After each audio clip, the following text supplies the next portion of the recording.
حضرت صبحان رضی اللہ عنہ بیان کرتے ہیں، رسول اللہ صلی اللہ علیہ وسلم نے فرمایا، اللہ نے میرے لیے زمین کو سمیٹ دیا تو میں نے اس کے مشارق و مغارب کو دیکھ لیا، اور جس قدر زمین میرے لیے سمیٹ دی گئی وہاں تک میری امت کی حکومت پہنچے گی۔ مجھے 2 خزانے عطا کیے گئے ہیں، سرخ اور سفید۔ میں نے اپنے رب سے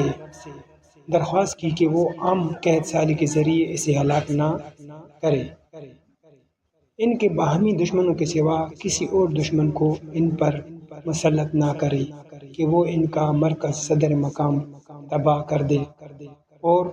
بلا شبہ میرے رب نے فرمایا، اے محمد، میں جب کوئی فیصلہ کر لیتا ہوں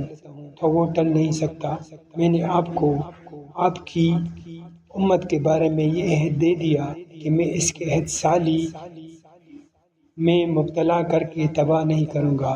یہ بھی عہد دے دیا کہ ان کے باہمی دشمنوں کے علاوہ کوئی ایسا دشمن اس پر